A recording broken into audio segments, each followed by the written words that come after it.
Sorry. I'm so overwhelmed. You are? Yeah, I am. And I didn't, like, going into this, I was, like, really happy that my input was sought. Because it's really important that my work and yung humanity ng sex workers was represented fairly. And I feel like parang yun yung pinaka na-communicate ng film sa akin. Na yes, we are human. Like, we are putting out a commodity that is very wanted. Like sex, like everyone wants sex. Everyone wants to see sex. Everyone wants to make porn. Pero a lot of people really forget that it comes from a real person with emotions. And parang, sorry na, overwhelmed. like I thought that it was important rin that it was shown the dangers that we face and yung illegal nature niya and the harassment that we face from our followers and fans and the people that we meet on the street and how badly stigmatized it is, that the stigma actually like rips families apart. It did for me. Like, I was actually really surprised how much of the details of my story made it into the film, especially the scene where, you know, like I started exploring my sexuality with the photographer as well. And the way that parang naghiwalay kami ng nanay ko, ganun na ganun. Ganun na ganun? Yeah, ganun. I don't know how much of it, no, I don't know how much of it I shared with Pam, but I was like, yeah, it is that painful. Okay. And, you know, like, it's so important to me that this film is out there and is telling everyone, like, how, na meron kaming humanity that people often forget. Yes. Because they always feel that there's a separation between the product that we put out versus, you know, like, us as the worker. So, ayun rin, and it's really important rin to me that, na yun yung naging goal ng film, to push for the decriminalization of sex work. That is what we are pushing for talaga, especially the org that I'm in. I belong to the Philippine Sex Workers Collective, and activist groups formed by sex workers, yun talaga yung goal. Okay. Decriminalization. So yeah, it's really important to me. And I'm grateful. Thank you. Miss Salome, and finally, what do you think of it was really moving. The performance of the two leads was really moving and really it really tugs at your heartstrings, I believe. So good, thank you. Well, first time kasi kami meet ni Salome. Lagi kaming Zoom lang. Well, ayun, sana nagustuhan mo yung movie. Sana, yun lang naman yung lagi namin pinag-uusapan din ni Derek before namin gawin tong film. Parang importante talaga na ma-feel ng mga tao yung pelikula. And yun, sana kahit papano na pakita namin sa movie na to talaga yung, alam mo yun, yung nafe-feel nyo sa ganitong work. So, yan, thank you. Before talaga, nung bata ako, parang lagi kong iniisip kailangan career. Well, yun naman talaga pag medyo bata ka pa, syempre, iniisip mo lagi yung future mo. Diba, kung saan ka pupunta, kung ano yung mga bagay na kailangan mo. Pero once naman na feeling mo na nakontento ka na and nagiging happy ka na, parang dun ka na darating sa point na pipiliin mo na yung bagay na nagpapasaya sa'yo. Which is, ako, feeling ko sa age kong to, mas, alam mo yun, mas nandun na ako sa kung saan ako masaya. Ayun.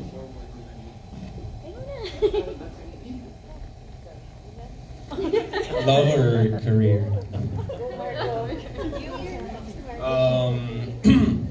Well, I thought I was gonna go for love, but I guess I'm gonna go for career. It's not like I have an option. No, I think definitely this is the time for me to focus on career, work, grind, you know, till the end of the year. Yeah.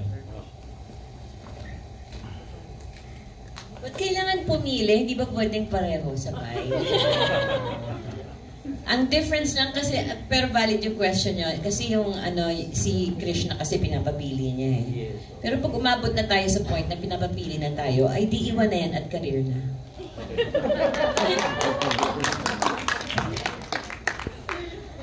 Rose. Salome? Jean daw pasagutin. Si Jean pasagutin. Sige. Well, I feel like if you have a partner, a romantic partner, meron kayong sari-sariling boundaries and intimacy thresholds, right? And yeah, I do accept that a lot of people still believe in monogamy, and I understand that it's gonna be hard for partners of sex workers to, to essentially to share their partners with the rest of the world, especially people who are performing in pornography like me. And I was faced with that kind of question in my past rin. And yun nga, like I really thought that was like a really important conversation that I had with my then partner that was really well represented in the film. And like the choice that I made then was that unahin ko muna yung career ko, because this career, tama rin yun sa film na this career, being in sex work, gave me, like it made me realize my worth. It gave me confidence, and it gave me financial stability. Like, what more can you ask for from a job, diba? And yeah, I would choose that. I've fallen in love with my work. My work is my partner. So yun po, career. Of course, Jean. For me po, I will choose both. Because I love my career, and kakaridin ko po ang love. That's it for me po. Benefits. Good evening, everyone. Yeah, tanong ko lang kumbaga kay Rosa, kay Marco. Kumbaga dun sa nangyari, dun sa mga eksena nyo, what do you think is the most difficult scene na ginawa ninyo? Kasi napag-usapan before, yung yung Asian position, di ba? So ngayon ba yun pa din? Or parang nung napanood nyo, ano yung nakita nyo na pinakamahirap yung ginawa? I think the hardest part was watching it.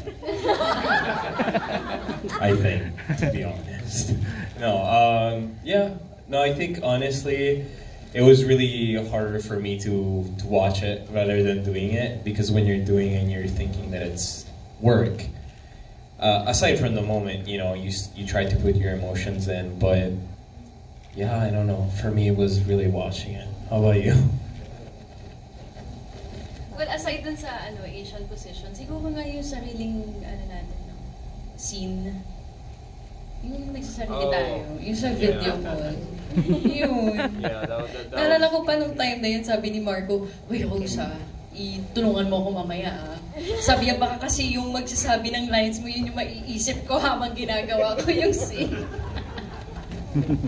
So, noon tayo na yung sabi ko, okay. Pero hindi naman nangyari. So, sino nagbato ng lines? Si Derek. So, siya iniisip mo nun. So, yun po. Thank you, congratulations. Thank you, congrats Gin, may moment ka rin dito. Thank you po. Thank you, Alex and God of Stars for the video. I mean, just a couple of glasses of wine does the trick, No, but a lot of workshop. We did how many sessions? 5, 6? Yeah, we did 5 or 6 sessions, and previously than that, we knew each other. So, I don't know. I think, to be honest, she was more the one throwing herself out and talking to me more, because I feel, right? Am I wrong? No. Yeah. I mean, yeah. I think she was really the one breaking the ice, and it turns out to be, good actually.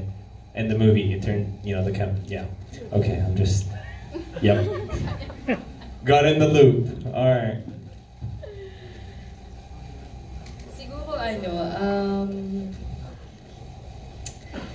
Siguro, kasi noong time na nag-shoot kami, pag nakikita namin sina Derek and yung mga broad, na sobrang, alam mo yun, binibigay nila yung 100% nila habang nag-shoot kami. So parang,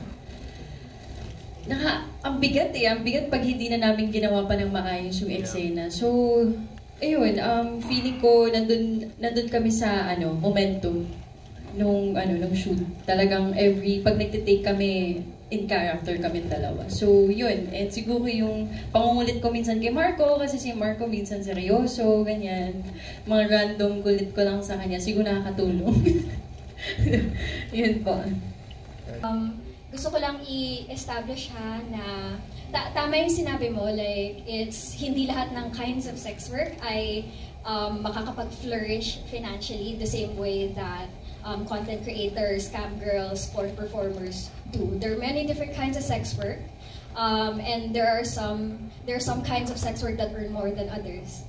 And I'm very privileged to be to be the kind of sex worker that earns enough for me to establish myself and make a living. Now, dun naman sa parang na hindi dahil sa pera that I find that I and other sex workers who like their job, it's very possible for us to find fulfillment. And lalo na for cam girling and making content in particular, because it is a creative endeavor. Like Kitty is very creative. She's an artist. And actually, like, part rin yun ng background ko. I am an artist. Yun yung tinapos ko in college. And parang yun yung kind of fulfillment that I get from my job. Like, I get many different kinds of fulfillment from my job. Like, I get creative fulfillment.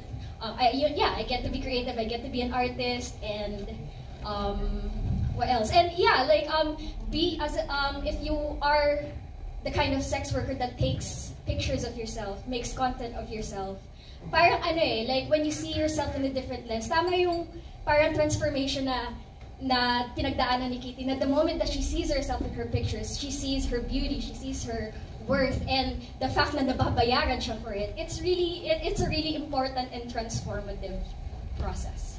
So ayun, I hope that answers your question. Yeah.